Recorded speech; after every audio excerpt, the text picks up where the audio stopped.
प्रभूचा गौरव असो आत्ता आणि सदा सर्वदा. आत्ता आणि सदा सर्वदा प्रभूचा गौरव असो. अँथनी नावाचा तरुण एक दिवस चर्च समोरून जात होता. सहज मनामध्ये विचार आला की आपण जाऊन मिसामध्ये सहभागी व्हावं. आणि मिसामध्ये शुभवर्तमान श्रीमंत तरुणाचं होतं, जे आज आपण शुभवर्तमानामध्ये ऐकत आहोत. त्या ठिकाणी दोन व्यक्ती आपल्याला दिसत आहेत. एक आहे श्रीमंत तरुण आणि एक आहे प्रभू येशू ख्रिस्त.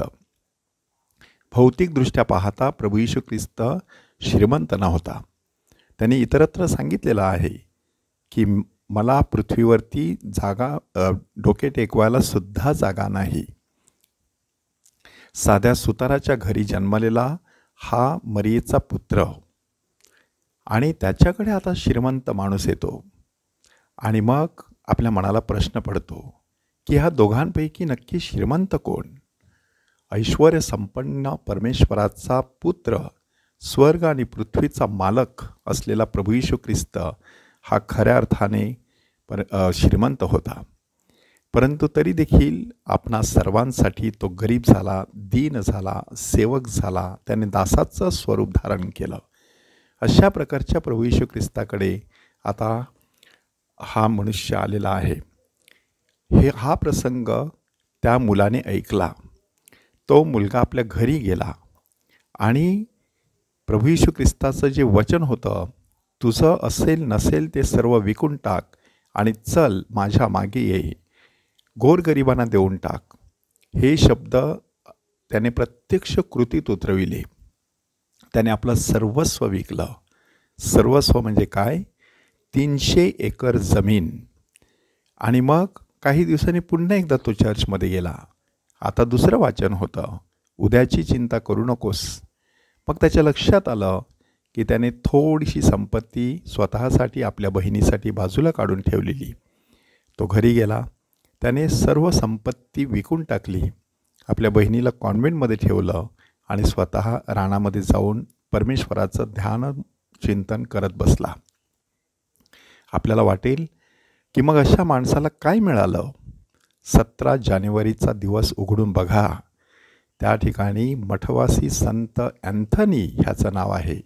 हाच तो मुलगा की ज्याला परमेश्वराचं दर्शन घडलं आणि त्याला परमेश्वर भेटल्यानंतर त्याला वाटू लागलं ह्या जगामध्ये आणखी काहीच महत्त्वाचं नाही. फक्त परमेश्वर तेवढाच चिरंतन असा टिकणारा आहे.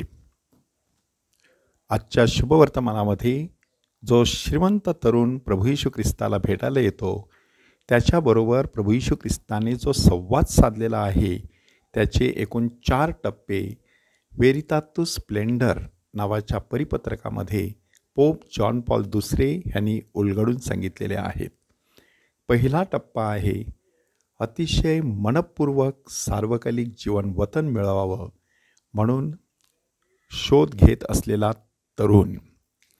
आणि मग तो प्रभू येशू ख्रिस्ताला उत्तम गुरुजी म्हणतो आणि येशू त्याला उत्तर देतो, एकच चांगला आहे, तरी तू जीवनात प्रवेश करू पाहतोस तर आज्ञा पाळ. हा दुसरा टप्पा. पहिला टप्पा होता चांगल्या गोष्टीच्या शोधात राहणं. दुसरा टप्पा आहे आज्ञापालन करणं. ह्या माणसाने आज्ञापालन केलेल्या होत्या. आणि मग तिसऱ्या टप्प्यामध्ये प्रभू येशू ख्रिस्त त्याला सांगत आहे, पूर्ण होऊ पाहतोस तर जा, तुझे असेल नसेल ते सर्व विकून गोरगरिबास देऊन टाक, म्हणजे तुला स्वर्गात संपत्ती मिळेल, आणि चल माझ्या मागे ये. एकूण 4 महत्त्वाची वाक्य आहेत.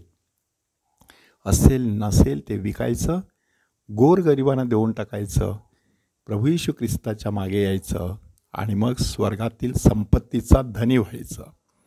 परंतु चौथ्या टप्प्यामध्ये आपल्याला सांगण्यात आलेलं आहे की हा तरुण खिन्न होऊन निघून गेला, कारण त्याची मालमत्ता बरीच होती.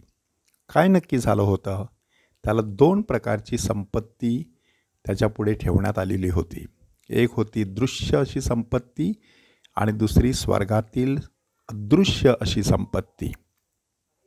दृश्य अशी संपत्ती त्याला सहज दिसू शकत होती आणि तिथेच तो घुटमळत राहिला, अडकून पडला. म्हणून अदृश्य अशी संपत्ती त्याच्या वाट्याला आली नाही.